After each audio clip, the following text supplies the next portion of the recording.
This week's sponsor is Kender Acquisitions. You want a spoon? We probably got it. You want a fantasy novel? Oh, sure, it's around here somewhere. You want hey, where'd that come from? Anyways, we get things for you that we didn't even know we got for you. Anytime, any place, anything. At Kender Acquisitions, we can get our hands on what you want.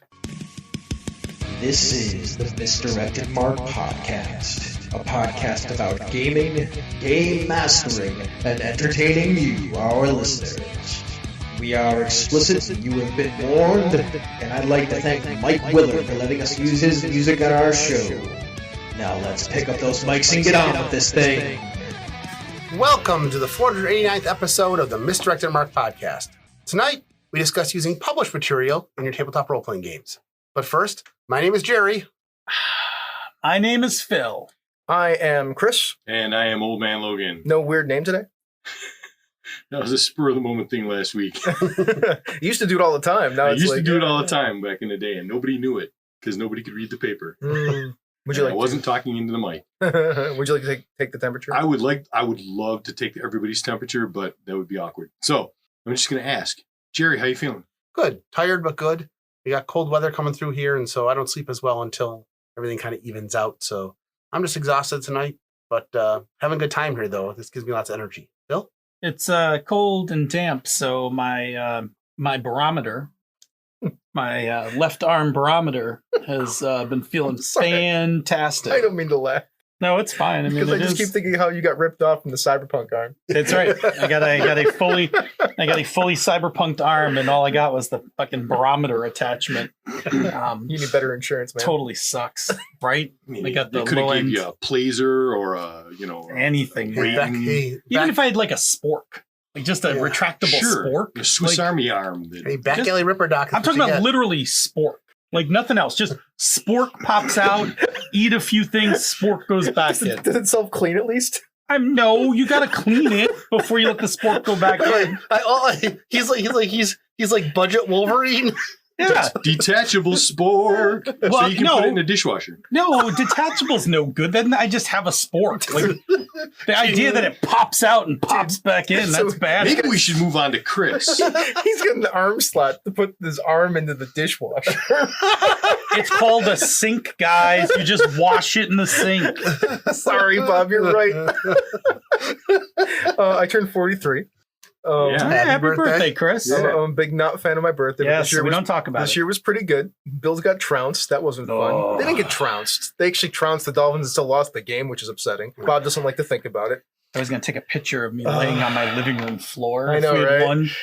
Instead, I just didn't take the picture. I was still But on how my do you living room feel? floor. How do you feel? It hurt. How do you But it's a feel? week 3 loss. Like It's fine. it's fine, whatever. but it was tough. They might lose next week, which is also problematic. But You're not listening to me. How do you feel? It's Bob? the temperature check. Bob, how do you feel? look, man, the Bills play an integral role in how I feel over the course of a week. Okay. That's not really true. It's only sort of true. I usually get over it after a while. I like watching football. It makes me happy. So I don't know. I played like 3 role-playing games this weekend. I got to use a gunblade to shotgun blast a bunch of ball bearings into a mirror knight. That was an enjoyable thing. Like I'm pretty high, like on all of the good stuff. Mm-hmm. Good. So many dopamine hits. Good. Okay, Bob. Yeah, I'm tired. Wait a minute, Bob. Did you want to like stick the thermometer in our butts to take our temperature? Because that's weird, man. Like you could have just used the under the tongue or under the armpit. they have the thing where you just aim it at the forehead. So then why is it awkward? Because I would have to go around the table and stand there Awkward and when you point have to bend over and he has to point the laser. Okay, now how are you feeling, Bob? It's laser. We're not doing the butt check temperature. That was relevant, right? Hey, Like, listen, the temperature check. You define awkward your own way. I'm just saying. What does we don't judge you. It's not the first laser I've had pointed. Never mind. So yeah, I'm tired too. and my neck is a little cranky. But other than that, we're having a ball tonight. You couldn't tell. Tell me your Yes. Tell me your podcast is full of old people without telling me your podcast is full of old people. Exactly. So on that note, we should probably do the thing. Before we do the thing. Workshop, go to the store, buy a module, bring it home, open it up, read it, run it for everybody. It's gonna be fine. You're gonna love it. Use that published material, go buy it at the store, and take it to the workshop. And don't suck. Don't suck. All right. This topic kind of came out of a discussion we had about campaign prep and our history of published materials. Each of us has been gaming for decades, And over that time, we use a number of different settings, modules, and sometimes campaign tools that just help make for some really great games. Can I tell you how I know we're old? Oh. Keep saying the word module. There you go. For you youngins, that's And adventure. Also decades. I said decades. No, that's what I mean. how we know that That's we're how we old. know that we're old, because we've been doing it for decades. Just saying module is old man speak. You know, So- when we started doing this, I was 33. Wait, do you see how old you are by the time He's we get talking to the about end of tonight. this Yeah. episode? Literally tonight. It's been like 10 years since we started this. It's been like almost 11, actually. We're getting close. Well, on top of that, tonight, we're going to talk about how and why published materials might be a great fit for you in your games. But before we start, I want to say that there is no stigma to using published materials. Over the more than 40 years that I've been gaming, I've played with many great GMs who use modules and settings created by others. Sometimes a GM may use published adventures and settings for the majority of their campaign. And other times, they just use bits and pieces to add details or encounters or rules. Either way, this can make for some great games. So we're going to say it here. Using published material has zero bearing on your ability as a GM. The same goes if you're predominantly a GM that homebrews their adventures and settings. It's all about preference and style and what makes for the best game at your table. Play the way that makes you happy. And before we go on, we have to do the thing where Phil defines some stuff. Mm-hmm. So we're going to do that. Behold, you are in the presence of Definition Panda. Were you having trouble finding the button? I mean, on the gizmo over here, yes. Okay. We'll talk about it after the show. Yeah. A draw map. All right. Oh, geez. No need. Oh, geez. O is OG. O and G, yeah, both are kind of important there. I'm defining, guys. You started it. I did start it. It's his fault. Show has He gone missed off the rails he missed now. the button. All right. He found it eventually. He did. It was only a little awkward for that few moments. I sympathize with a What's lot of women important is right that you now. find it in the end, okay? We are not going to go there. No, not about you. I'm just saying in general. Yes. You're fine. Okay. You're fine. Anyway, we had a few definitions, man. Folks that like Let's get moving. Never Let's mind. get moving. We are have a explicit. few definitions this evening. One of these is coming from the official dictionary. That's gonna help us out with our topic. We're gonna start with published material. In order to get into this, I'm taking it apart. We're gonna break it down, build it back up. So we're gonna start this backwards. We're gonna use the word material in the RPG context. This can mean anything that's in support of a game. So game setting, adventure, module, source book, those kinds of things. The kind of things that aren't the core rules. Published. This is our official definition. Prepared and issued for public sale or readership. And this means someone has prepared the material and made it available for the world, as opposed to keeping it in your OneNote or a Google Doc or something like that for yourself. When we talk about published material, there is fan-based published material, where the person who is making it is doing it for fun, may not be charging anything, and may or may not have any experience in game design. They could just be doing it for the first time, or they could be an experienced game designer who whipped something up. The implication here is that the quality will likely be a bit more simple in terms of like layout, artwork, etc. Now, for every one of these, there's an outlier. So there are perfectly good fan-made stuff that looks amazing. And then there's fancy Word docs. just don't put it up for an inning. Hmm. Move on. Sorry. And then, Okay. Then there's professional based, where the person who's making it is doing this for profit. And it's implied that they have some experience in game design. Implied. Not everybody does. Just hold that in your head. The connotation here about the word professional is that the quality will be a bit more complex and elaborate, including higher quality artwork, more complex layouts, things like that. Again, there are outliers for this too. There are plenty of published stuff that is super simple, and there is Pathfinder and 5e level layout art looking stuff, right? Like Free League. Free League, exactly. Okay, so depending on the skills of the person who's created the material, this may or may not matter. There are plenty of fan-based products that are amazing, and there have been more than enough professionally produced materials that were subpar. I will refer you to the D20 boom of the early 2000s. I tried not to remember that. Like, I've tried to blank it out Right. in my mind. Like, I don't even know what happened. All right, having taken it all apart, let's put it back together and make a definition here. For tonight's discussion, published material is going to be anything that is in support of a game setting, adventure, module, or source book that was prepared and issued for public sale or readership. That is a lot of stuff. It is a lot. Yep. Let's narrow it down, the focus a little more. For this discussion tonight, we are going to focus on settings, adventures, and materials built around enhancing settings and adventures. One last definition, just to throw it in here, it's going to come up at least a couple times in the talk. Reskinning, taking the situations, encounters, characters, equipment, or mechanics of one game system, reworking them to fit into another game system. I'm going to define this on the fly here. Reskinning is usually taking off the trappings while keeping the underpinnings and changing what it looks like. I love reskinning. Sure. One of my favorite things to do with games. So there's drifting. We once did this in either a Pandas or an old Misdirected Mark. There is drifting where you actually also alter the mechanics to make it work for the game that you're working for. So there's reskinning and there's drifting. So really quick, reskinning is like taking the stat blocks for an ogre, removing all the description of ogre, putting on description for something completely different like robot, and rolling it out into your game. It looks like a robot, but the underpinnings of it are all the stats for like an ogre. Okay. And then there's drifting, where I'm going to take a thing from Traveler And put it into Star Wars. Frontiers. Yeah. All right. And sometimes you do both. With that all being said, let's start by discussing some of the reasons why a GM may want to use published materials in their RPGs. There are disclaimer from Misdirected Mark Productions. The following is an incomplete list and is in no particular order.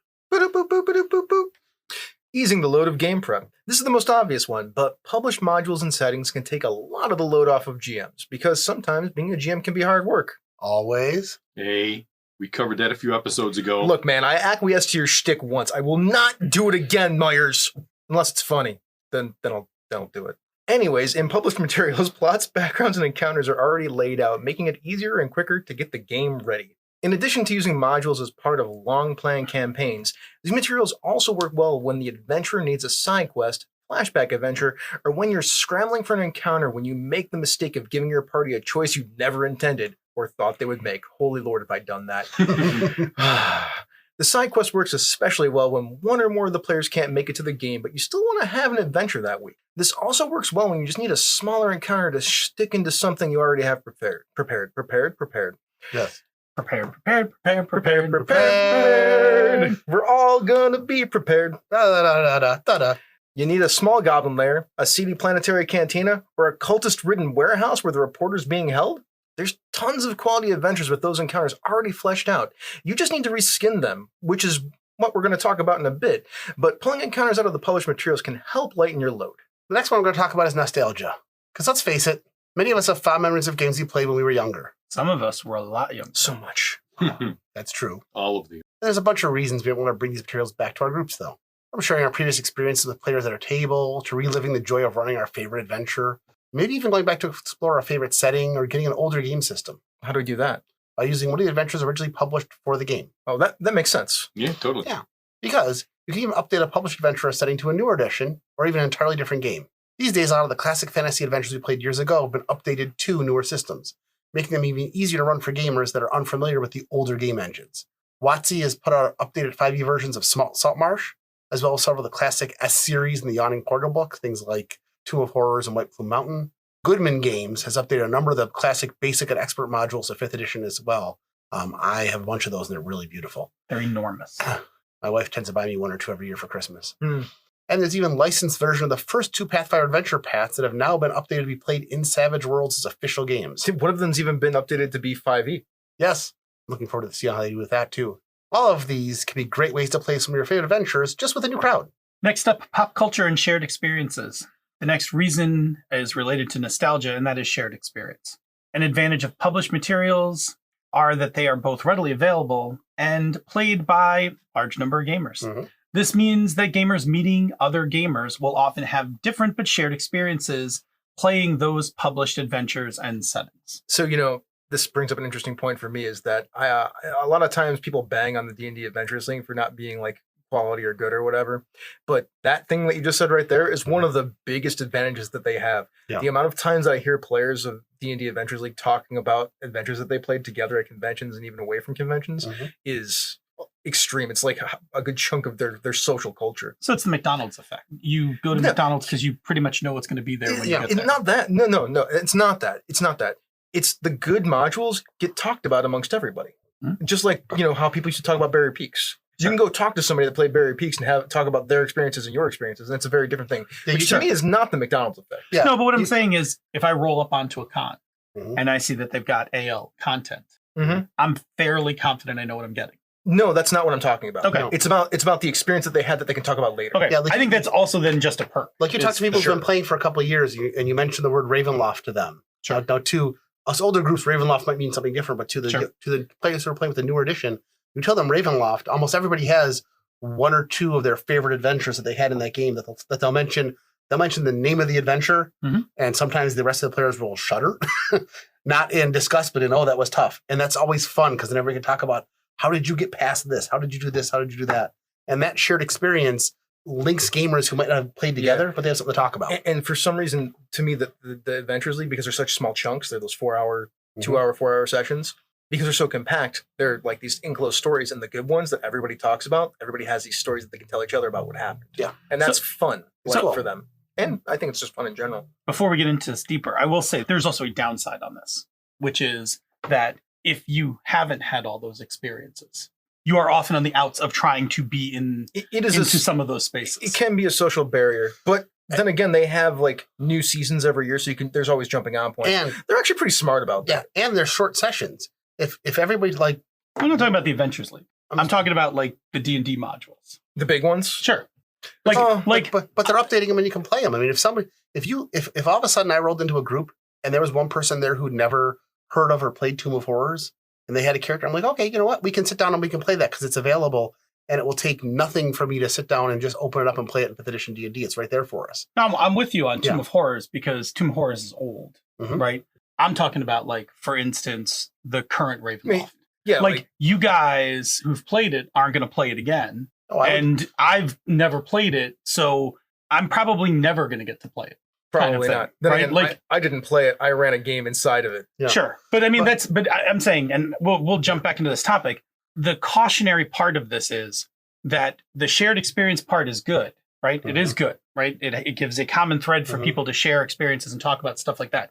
But it can also be a thing that excludes people if you are not into. But that's not what we're focusing on things. here because the other half of it is I'm with you. because of the way that these things are, especially the newer stuff is done, is if somebody hasn't had that shared experience and they want it, they're giving up 4 hours of their time to do it. If somebody says, Well, I want to, I've always wanted to play Death House. Jerry, that's not the point that Phil's making. Yeah. He's talking about the big books. The D&D Adventures League stuff, yeah, absolutely. AL's Coming at it from the psychological point of the bigger adventures, any bigger adventure, Yeah. right? I will never get the Tales from the Loop experience that you guys got because Sure. you took some of the adventure ideas from the book, didn't you? Yeah. Oh, Like, yeah. Yeah. I'll Right. never get that No, me neither. experience. Now, I don't feel on the outs for that. No.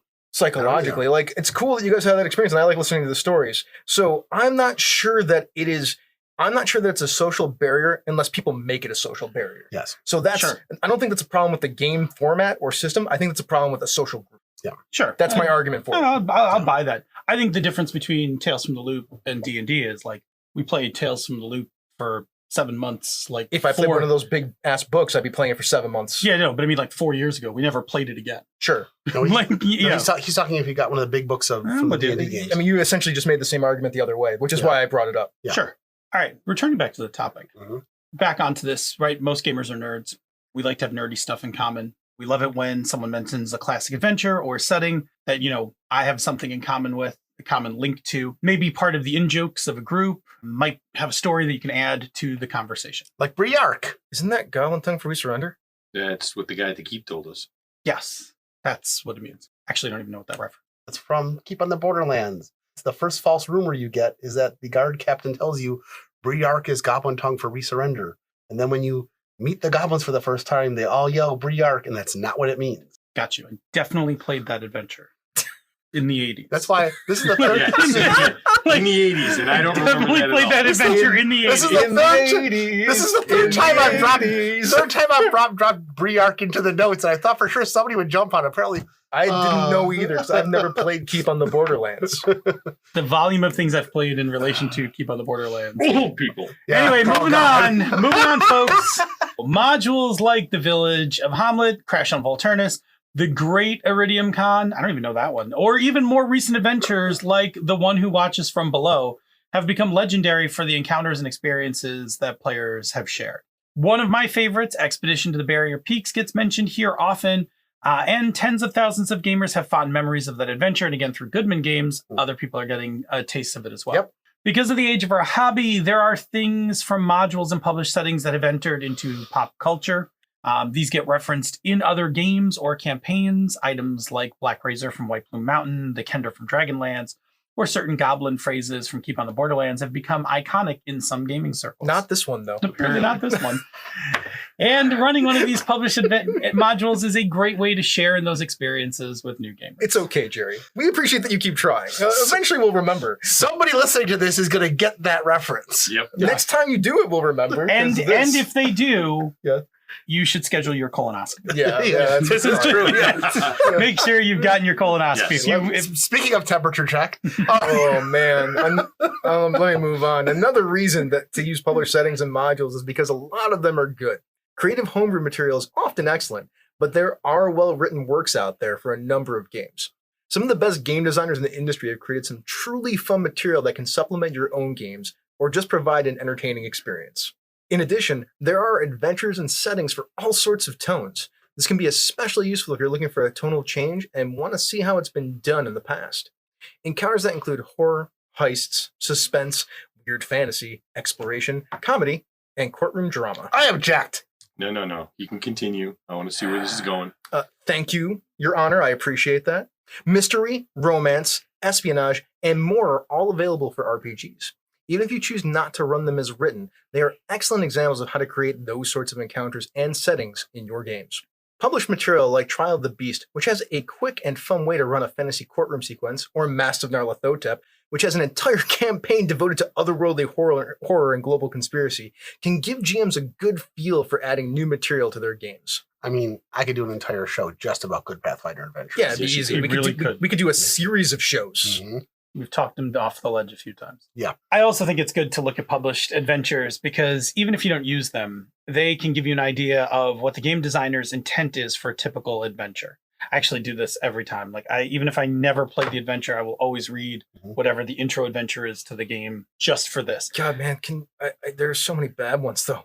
Yeah, but I don't need the story plot. What I need to see is what does a stat block look like? How do they write out the difficulties for checks? Like, for instance, the first time I did Knights Black Agents, how do you know how to lay out the clues? Yeah, that makes sense. How do you write that down? There was a game system that came out a couple years ago called Tribe 8. Interesting game setting, but in the initial couple of books, I read through them, thought it was really interesting. Oh, we didn't do the car thing. Damn. Yeah, there it is. This is usually my There spot. it is. But I liked the game and I liked the publisher.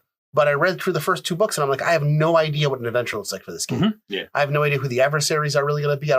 And a good adventurer would have at least told me this is what they planned on for the first adventure, which is weird because they did that in other games.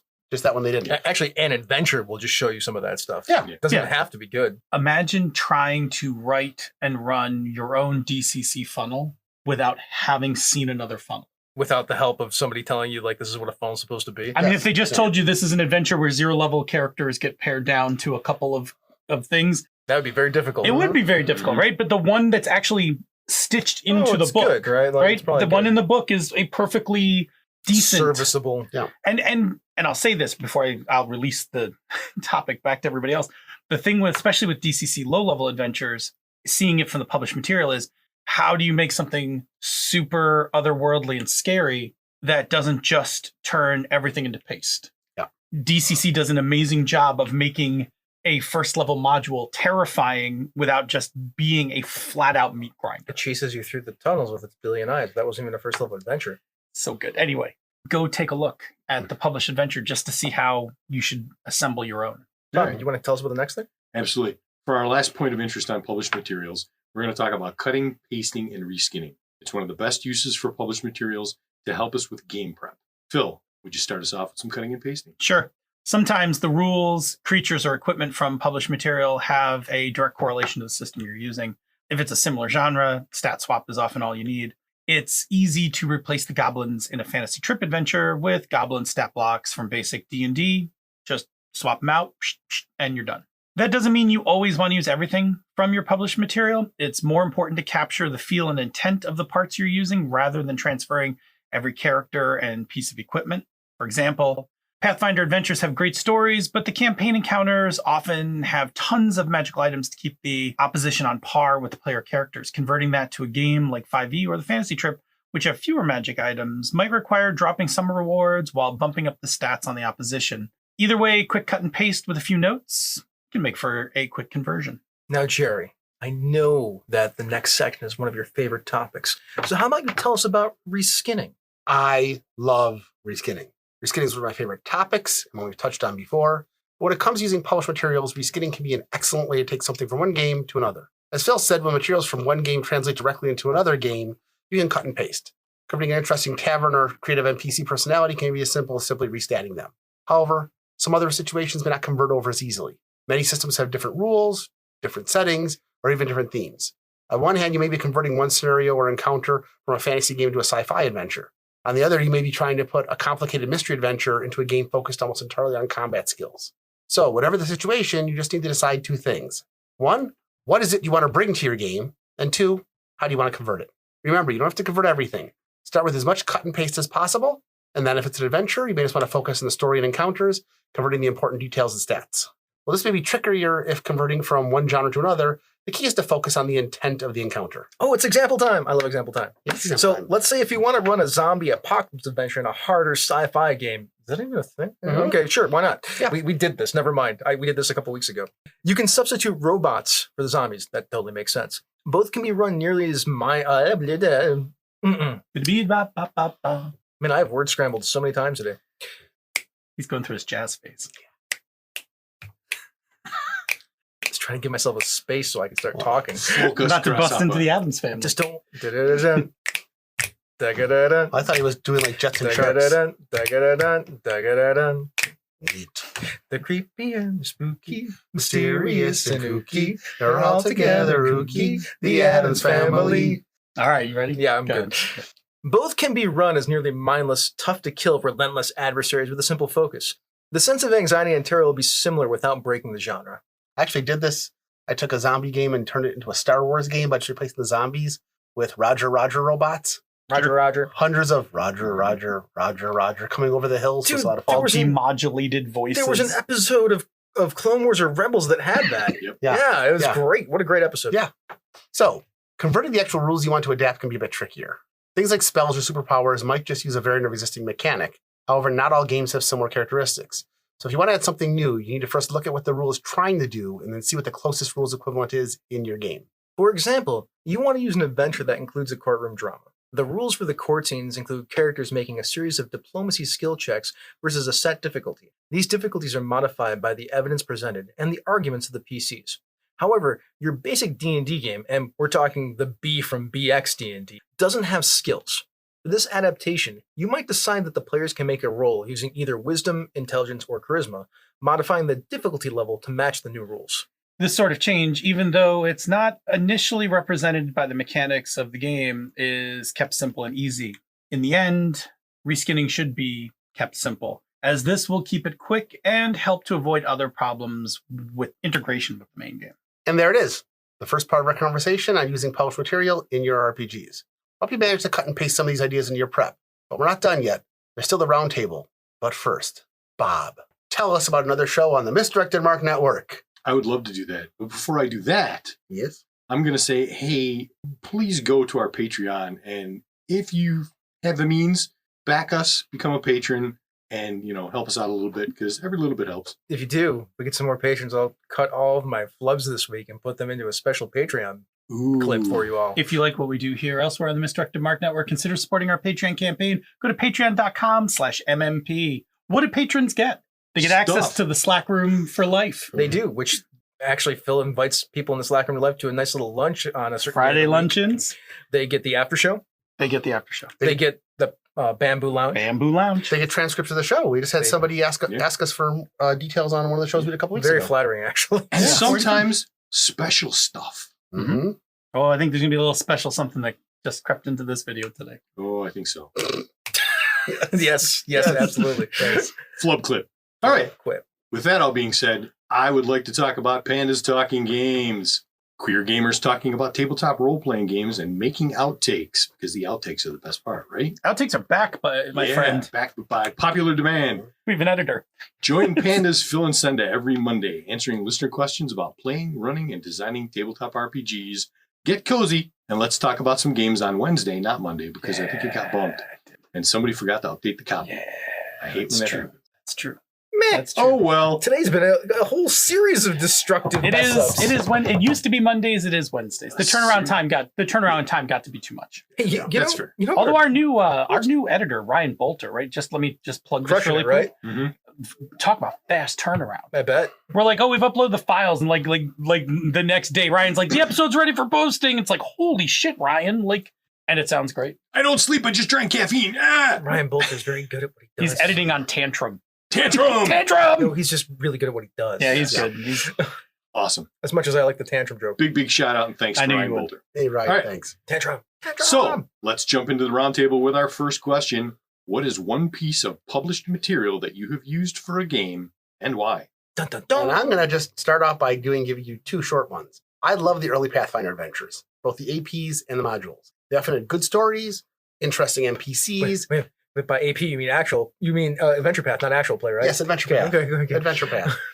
Good point. Context Adventure Paths. clues. The context clues would have gotten it, but I'm sure there's a bunch of listeners out there like, Always explain abbreviations. I'm always behind that. Always. But I like both the Adventure Paths, which were more complicated and longer adventures, and the short modules, because they often had good stories. They did. They had interesting True NPCs, facts. creative plots, and a variety of encounters. They had fun side quests and detailed settings. Plus, they often added new ways of doing encounters. The two I'm going to talk about briefly are Into the Haunted Forest and Trial of the Beast. Carrying Crown, right? Yes. Trial of the Carrion Beast Crown. is Carrying Crown. Yes, it is. Yep, Carrion Crown. And Into the Haunted Forest was the treasure chest, was their first introductory adventure as a box set. Oh, okay. The first one, Into the Haunted Forest, is an introductory adventure that can be played in 1 4-hour session. It's got combat, a locked room mystery, world building, negotiations with the Fae, a rival adventuring party, a sarcastic witch, a puzzle-style encounter, a gnome named Lorky Hay Ganderhoodle, and a bunch of low-powered but creative and unique artifacts. Never negotiate with the Fae. That's a terrible idea. Oh, Best bar in New York Oh, no. City. I forget what you're talking about. Well, That list made it sound like Stefan. Oh, yes. If you want to go to the best bar in New York City, I've got the place for you. Go to the Carrion Crown. We've got A combat, a locked room mystery, some world building, negotiations with the Fae, rival adventuring get party, it now. sarcastic witch, puzzle-style encounters, a bunch of low-powered but creative and unique artifacts, and a gnome named Lorky Hay Ganderhoodle. There I you go. mean, it just writes Yeah, itself. It does. But no, I like that adventure. And when I say low-level artifacts, I'm things like you get a vial that you can put liquid into once a day and get fresh water. You get a scroll you can put a spell onto once a day. You get a breastplate that has a flame you can light up at will to give light. Little things like that. What's that called in what's that called in Cypher System? Oddities. But they're nice little artifacts the players can get. So they come out of it going, I got this cool, unique item. Mhm. It doesn't unbalance the game at all. Nope. Yeah. And it gives you all of that in a 4-hour session. Now, Trial of the Beast is part of the Carrion Crown Adventure Path, but it's easy to run as a multi-session generic scenario. I've used it in many, many game systems. Basically, the party has to research a series of crimes and then go to court to defend their client, who happens to be a Frankenstein's monster creature. This is a horror adventure game. So there's creepy mysteries, including a wraith made of eyes and a skin-sealing fae. There are cool set-piece encounters. There's a battle versus minions over the bubbling pits of an alchemical factory. And then, after fighting every day, you then have to go to the next day back to the courtroom, which have a simple mechanic that encourages the players to roleplay. In fact, they actually tell the GM, like, if the players make a good enough argument and bring the evidence, let them roll dice, but let them win if they're good at that. Mhm. It's a great scenario. But all of that is easy to just reskin and put in another game. I have a third, but we're going to talk about that in the after show because I want to get on to somebody else. Phil. There are 3 games I can think of where I will use the published material over my own material every time. Mhm. Dungeon Crawl Classics. Mhm. Absolutely. Yep. The DCC modules are amazing, and they are a perfect fit for what Dungeon Crawl Classics is. I have never had a bad experience using them. They're always entertaining. Weird as all get out. Mhm. Yep. And I will still argue some of the best, in my favorite cartography. Yeah, it's The great. cartography Oh, yeah. in those with all the stuff written and drawn into the sides or whatever. It's so I love unique, it. right? Yeah. The next game is Paranoia. Oh my gosh, yes. I cannot write a Paranoia adventure better than the classic Paranoia adventures. That's true, Frank Computer. Yes. Yellow clearance, black box blues. Right. Like, send in the clones. I cannot do it justice. It is just better to play the published adventures. And the last one, for almost the same reason, Toon. The adventures in Toon are hilarious.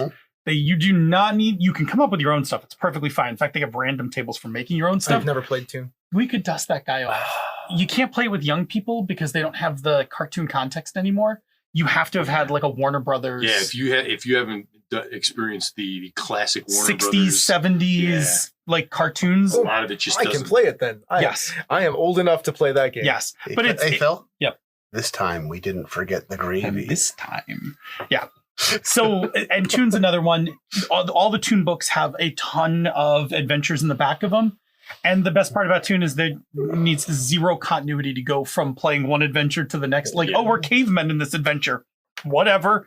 Like, everybody put a leopard skin on because your characters are now the caveman. But we're still rabbits and pigs exactly. and everything else. Yeah. If I could take my finger, put it in the rabbit hole, and just drag it to the right so the coyote can fall into Yeah, it. that's exactly how Toon plays. Yeah, okay. But you have to know those. You have to know those shticks in order for it to work. Like, for instance, You can actually have the Acme catalog where that's actually a book in the game. Yeah, where you order something and 1d6 turns later it shows up and doesn't do exactly what you want it to. My personal favorite is there's a sidebar rule in the book about what happens when you run off a cliff. You have to make an intelligence check. To not look down? If your intelligence is low enough and you fail the check, you're fine. You've run off the cliff, but you are not bright enough to know you should fall. Until you look down. Yeah, or until somebody tells you to look down. Mhm. Yes. Anyway, those are 3 games that for all the stuff I write, and I write a lot of stuff, those are 3 games where every one of those is what I think is better than what I could put together. I feel like if you were born after 2000, you should just go look for Tiny Toon Adventures and then go look for the Warner Brothers catalog with Bugs Bunny and Elmer Fudd and all them. Yeah, it's such a different... Toon's a very different... Anyway. Yeah, Good it's luck. a different beast. Skip and roll on, Chris, my friend. I use so many monsters that I just reskin and redesign into something completely different, but I always start with like a base monster. This is like the biggest thing that I do. I don't know that I have used a single monster as it is in our Legacy of the Archmage game. I think every single monster has been reskinned in some way, shape, and or form. Yeah, you don't trust anything you see the first time you see it. Never. I also ran the Eberron Adventure League season as a campaign that I heavily modified for the group that I was running it for. I believe Jerry was in that game. Yeah. That's sitting at this table. Bob came later, but that was after it was almost over. I mean, it was an experiment for me to see if I could take an AL Adventure Path style set of scenarios and weave them into something that had meaningful character development for PCs and NPCs. Guess what? It worked. I didn't even read ahead. I just did it just in time. Like, here's the adventure. All right, I ran it. Okay, what's the next one? I'm like, well, oh boy, that happened a lot. Just-in-time campaign structure is about to become an episode. Sure. Yeah, we totally should do that. Put a pin in that, Bob. Yeah, pin that up. And then I started adding other things to the sides of it to like fill in those C and D stories for the characters. It was fun. I had a good time. Okay, there's me, Bob. Cool. Yeah, so I ran a year-long 4E D&D campaign where I used the published modules that WotC put out as part of the new run. It was fun and it was spooky. Yeah, we had a ball with it. I mean, I did it ostensibly to minimize my prep and then turned around and spent hours and hours and hours making cardboard battle maps and tokens for all the characters and the monsters, and my prep time went through the roof. It was good until that one crappy adventure. It wasn't totally not your fault. Which adventure was that? It was the Pyramid of Shadows with the head Yes. of Varellis. Oh, Severed head talking to them. Yeah, they wanted to throw it in the volcano. Never have I disliked a NPC more than the head of Varellis. But yeah, I ran that stuff. Very, very little change unless I, was tweaking on the fly for quote balance purposes. If you guys were blazing through something too quickly and it needed That's to be totally fair. because they were a well-oiled machine. But Gonna slap an extra 100 hit points on this thing just to get it through another couple turns. I'm gonna ask this next question because I can. Haha, even though I'm not supposed to. I'm doing it anyway. So, gentlemen, what is your one of your favorite published materials that you have adapted for a different genre or mechanic? Yeah, I thought about this. I think the closest I get to this is Eureka, which was purposely made for this. They're material that you're supposed to take and reskin and fit into your game. It's my go-to when I can't think of an adventure is like just Eureka Roulette. Just grab Eureka, open a page, read a couple of adventures and be like, oh, I could run this. And then, grab it and shove it into whatever game I'm running and stat it up, that kind of thing. Do you know that I don't have any? That's work I don't like doing for role-playing games. I mean, I'll grab mechanics from other games, but that's outside of adventures and settings. Like, it's just not something that I'm interested in doing. I haven't done it either, mostly because it's been a long time since I ran a game. I never really kind of thought about those kind of things back in the day. Can I just say that I thought about this question for an hour before I answered it, trying to find an answer, and I'm like, you know what? The reason I've never done it is because I hate doing it. That's fair. It's fair. See, I'm the flip side. When I was at college and when I was growing up, especially since I lived in the country and there weren't people to game with, I would spend hours just converting stuff from one game system to another. I would take a Champions module and convert all the characters in it into V and Marvel. Now that also gave me an understanding about how game mechanics work. That's something I also used to do when I was trying to learn a new game system or a game system like this game looks like it's sucky. Let me see if I can convert these characters into something else. But that was just something I did. But the thing I did was what I talk about is Curse on Harith by the Companions. It's an old game out of print that has a decent story structure. It's what I've talked about before. That was the first time I saw a game that said, this is what happened before the players showed up. This is what happens if they don't do something. It's a good introductory scenario because it's got a good detailed plot with lots of crisscrossing in it. The kind of things that would be an adventure path today. That'd be mine. I've converted. I've run it in basic D&D, first edition D&D, third edition D&D, Savage Worlds, Barbarians of Lemuria, Iron Claw. Yeah. Well, Savage Worlds is easy. Barbarians of Lemuria. I find that fascinating. To me, in my head, this is not intended to be disparaging towards you. But in my head, the idea of like, I want to convert a bunch of stuff from one game system to another to see if to learn the mechanics is to me the most inefficient way I could ever think of to like learn the mechanics of a game. But I get it, like, right? Well, that's because you get to play games. When I was younger, I would go weeks without playing a game. Dude, man, when I'm trying to learn a game, I will just set up stuff for myself and play it by myself just to see what happens. Well, I can definitely see that too. Yeah. I just something I find it fascinating to try to see how things work back and forth. And I do get to play a lot of games. Like, you do. When I want to play a game, I just put it on the table and be like, "Come play with me," and people usually show up. I'm the eternal GM. Yeah. I always could get a game to the table. Sure, yeah. Once I got to college, it was a lot easier because I had 3 or 4 gamers living on my floor, and that's why we gamed 4 to 6 nights a week. Yeah, different games all the time, and different games every night. It was so. But it just does something different. So the closest thing I've ever come to Jerry's example of running the same adventure in multiple settings, and I don't know if it counts as Dangerous Space Jail. Technically published material, technically, but I once made it into a DCC funnel. Yep. And I actually ran it as a masks adventure at QCC. That counts. There you go. Because it used all the same. I reskinned it to be a interdimensional super prison that appeared over prom night. Yep. It hit all the same notes. Definitely. I wish I could think of something. I still had. There's nothing. Right. No, I don't think it's a requirement. I don't think it's a requirement. No, it's just weird because that seems like a thing that people tend to do. I would like to know, folks out there in listener land, do you do this, and what have you done it to? Let us know. I don't know. We have a forum, but really, I don't know. I don't even know what a good. I don't check the forum, so I don't know what a good place. Jump in the forum. Yeah, jump in the forum. Tag us in social media. Yep. If you're Twitter and nothing for me, I guess. I'm on Discord. Well, if you tag the show, one of us will see it. Yeah, that's true. If you're a Patreon member, just throw it in the Slack. Those folks yell at us all the time. I feel like we need a better public space for people to talk to us. Do we? Yeah. We can revisit that. Yeah. Do we? All right. Yes. That brings us to the end of this particular topic. That's right. So let's roll on into the convo corner. Yeah, buddy. Woo! All right. Hey, one thing, Bob, what you got? My one thing for this week is I just finished a complete rewatch of Star Wars Rebels. And it is just as good as it was the first time I watched it. The world building in that and the seeds that they laid down without probably even realizing that they were doing it. The seeds that they laid down for The Mandalorian, for the upcoming Ahsoka show, for all of these things that are coming out now in live action. They laid down a lot of ground and carved a path in that direction. And there are just so many moments in that show that just, I love that.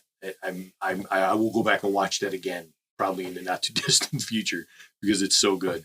But it's one of my favorite Star Wars properties. One of my favorite things about that, the first couple seasons of that, especially the first season, is that they did not nearly have the budget that they needed to make that show. And it shows. Like, you can see that there's just things missing from like little towns and places that they're in. And still, that show just sings. Yeah. In ways that I didn't think it should. And then you can tell the moment when somebody was like, hey, Dave Filoni, who, if you're any kind of like Disney Star Wars fan, you know Dave Filoni's name at this point. Yeah. He was the lead guy on Rebels, and he worked on a ton of the Clone Wars. Mhm. You could tell the moment they're like, "Hey, we're going to do more stuff, do stuff in the future, TV shows. I want you to be part of that." Yeah. And then you can see him start laying down all that groundwork in the Yep. later seasons. Good stuff. And they dipped into the archives too, because they dipped into the old expanded universe novels. They pulled Thrawn out from Sure what, in my did. opinion, was one of the best series of books from the old school novel era. Like when there was like maybe From the expanded universe. 15 books. Yeah, Timothy in Zahn's trilogy. Timothy Zahn's Star Wars trilogy, Heir to the Empire. Now I can't remember the other two, but The Last Command. Yeah, Darkstorm Rising, was that one of them? I don't remember. I don't know. I just But call them the Zahn trilogy. It was a great trilogy. I read it back in the day when it came out. Thrawn was one of those characters that like, this guy is really cool. And then they bring him out in Rebels and it's like, oh yeah. And the voice actor that they got for him, his voice is perfect because it's smooth and creepy. And it's just like, oh, you bastard. This guy's an evil son of a bitch. Actually, I don't even think he's really evil. That's another story. He's evil. He's evil. He's 100% evil. He's totally. It's all about light and dark, man. He is definitely the dark. He's a sociopath. Sure. He's not a psychopath. He's a sociopath. But He's very good at it. but very you love to hate him. Yes, I mean, you love to hate absolutely. him. Looking very much forward to when they bring him into live action. And I hope the guy who did the voice gets cast because there's really no reason not to, because he could definitely play the part visually too. Star Wars Rebels, if you haven't seen it, it's on Disney Plus. It's 4 seasons, 15 episodes, 22, and then 15 again. Mhm. They're like half an hour, so Yep. like 24 minutes-ish an episode. It's got a better Obi-Wan Darth Maul duel than Duel of the Fates. Oh, it's so good. I'll go stand on that hill and die on that one. That's There's so many complicated characters and character arcs and redemption story arcs arcs. and Kanan and just Hera, all sorts Ezra. of stuff. Yep. That's just kind of whiny. A little bit. And they But need to have kids. he has a lot of growth. So Yeah. All right, Phil. Ox game this Sunday. Good showing as always. A lot of fun. We're still in our courtroom drama section. Yeah. Like we haven't really. What are you talking about? It's a heist now. We're moving to heist. Yes. We're moving. Box heist. Box eyes. We just planned the heist. Yes. Yeah. So we're but it's fine. I mean, this game. I like what this game does. I think that we're a session or so away before we'll kick it back into going into space and solving space disaster kind of stuff. I'm not going to push it. Like we'll know when we get there. Like Yeah, it gets But- there when it gets there. gets there when it gets there. I have no timetable on that game, so we play as long as we all think it's fun. And I think there's probably going to get to an end of a story somewhere. I love that the crux of the game is super scientists solving space problems. Yet that has become pretty much like the B and C stories of the game for like the last 7 sessions. It's fine. Well, it's great. Yep. What I love is we've gone from genius rescue mission to basically criminal geniuses for a couple of weeks. I mean, we're doing it for a good cause, but we are definitely going to break several interplanetary laws. We've been criminals for a lot longer. We just do stuff without talking to the government. This is true. Constantly. Any governments. Any governments. Yeah. We're like, we know better than them. We're just going to do what we think is right. That's true. We're very egotistical. We're Dr. doing it. So, I will say, I don't know if the game would have survived the length it did if the secondary storyline didn't go as far as it's going to go. Right, like if there was no secondary storyline, all you did was every week was solve a space disaster. I hate to tell you this, Phil, but that secondary storyline, it was actually the main plot of the game. Yeah. Which one? The one with the builders. Yeah. That's the main storyline Yeah, of the game. technically that's the main one. Sure. Almost every problem we solve is either related to them in some way, shape, or form, or related into Sure, but the first couple of adventures, it doesn't look like that. No. but we talked about this in session 1 or 2, that when we got done with the first adventure or first session, we talked about the fact that we wanted to, actually it was session 0. Yeah, because, this isn't anything new. Like we told you specifically, we wanted a through line story. yeah, Yes. and that we wanted the disasters to be there's something behind at least some of the disasters. Yeah. Mhm. Because you laid the groundwork for that in the first disaster when we found the sabotage. Yeah, the smartest thing you do was lay 2 separate places that was coming from. Yeah. Because that made it not just one note. Yeah. Mhm. Smart, good storytelling. And then tying everything, and then tying it all into Can't take any credit. tying it on the Chris's love life. That's all right. You didn't make it up. This is stuff that's ingrained in our minds. We just do it naturally. Yeah.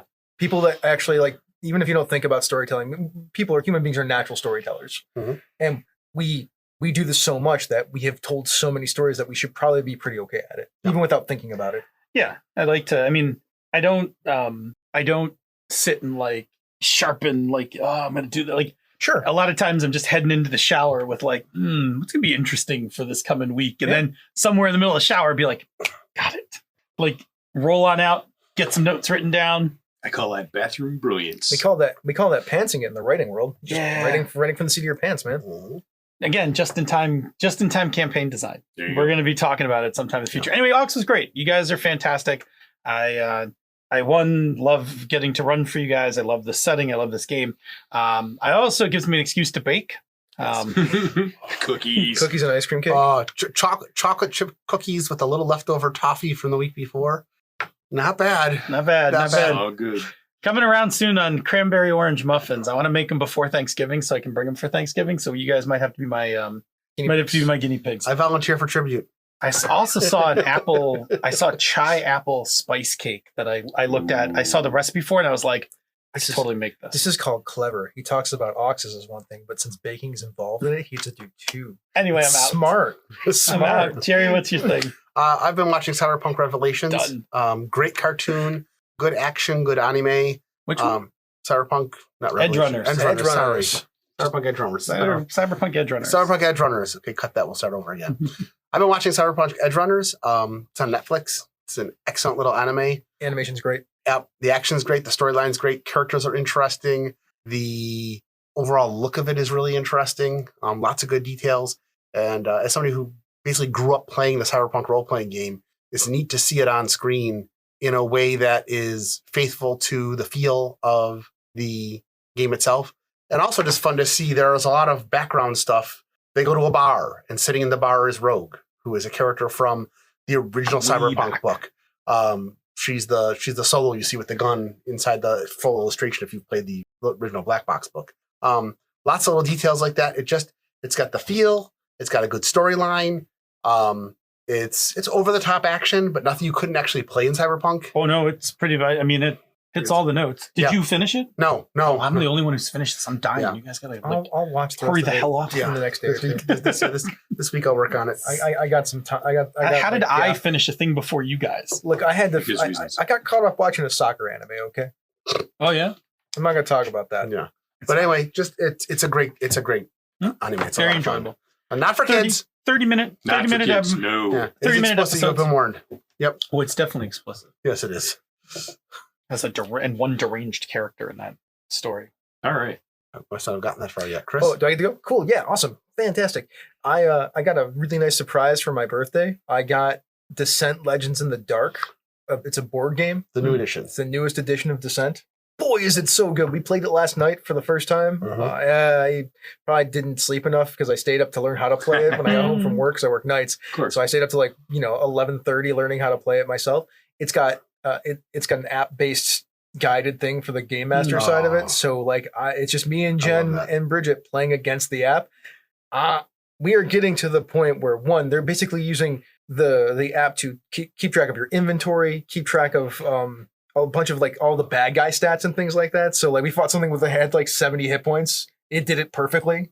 Ooh. It's keeping track of what the weaknesses are for the bad guys and things like that and their conditions and things. So it automatically does all the math for you. This is amazing. Plus the terrain, the 3D terrain that it created is amazing. There's this really cool, it's about 6 inches tall, Mhm. bone dragon that it Oh, came with the game. Yeah.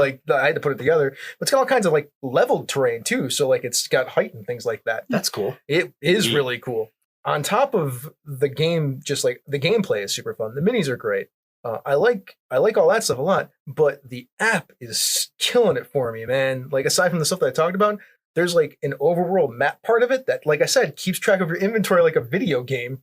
And you're in a city that you can go to the blacksmith or the item shop or your training place to train up your characters and use all the different things to equip your characters with new loadouts for items, and it remembers it for the specific weapons that you loaded out for. I'm like, what are we doing here? Are we playing a video game? Are we playing a board game? We're doing both now. It's got the voice of Galron. It does. Dude, there are voiced cutscenes in the game when certain things happen in the game Nice. that are animated too. Like I'm like, this is a visual novel. That Like sounds cool. as I'm playing a board game. This is ridiculous. That's a Lower Decks reference for our friends Yeah, listening. we should sit and the four of us should sit and play just so you can see it just sometime. I'll bust Mm-hmm. it out one of these days. We'll get together. It takes a little while. Like it took us 2.5 hours to play it. Yeah. So, but Cool. that's my own thing. Descent, Legend of the Dark, Holy Lord was I not expecting it 'cause it's expensive, but man, was it nice to get it. Cool. Very cool. Very cool. All right, well, let's do some Patreon shout-outs. Thank you so very much to Rory McLeod, Savannah Sizer, Steve Bissonette, Steve Radabaugh, T. Kustik, Theodore Atkinson, Tom Hay, Victor Wyatt, Who just returned to the Slack room. yes, Ryan Magala, and Matthew Schrader. And thanks to everyone for listening. If you're enjoying this podcast, you can get more content through our YouTube channel at youtube.com/misdirectedmark, where we release videos on Tuesdays along with other content on our Patreon. Maybe we release videos on Tuesdays. Maybe we release videos on Tuesdays. Sometimes. You know what? You'll only know if you go and look. That's Yes. right. I'm just I'm trap 'em. Yeah, you did Trap a good 'em. job. I'm trying stuff. I'm getting around to it. We're messing around with some stuff. It's a work in progress.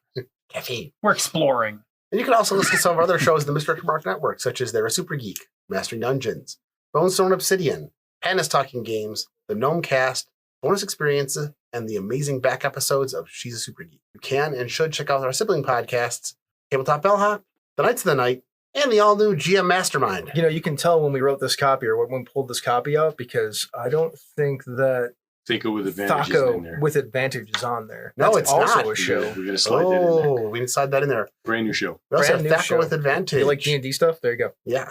Before you pop open that published adventure and get it ready to run at your table, leave us some feedback. Hit us up directly on the emails if you remember how to use them. I do. There you go. Excellent.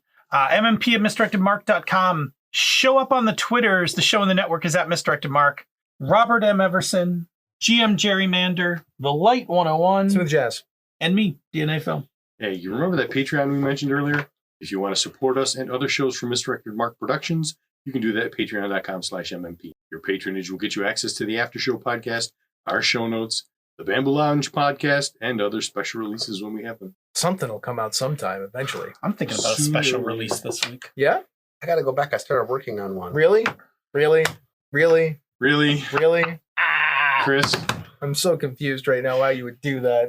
I mean, Because I'm a child at heart. yeah. Because I have a childlike sense of humor and it's funny. This has been a It's Misdirected funny. Mark production, the media arm of Encoded Designs. This is my disappointed voice. Mic drop. We out.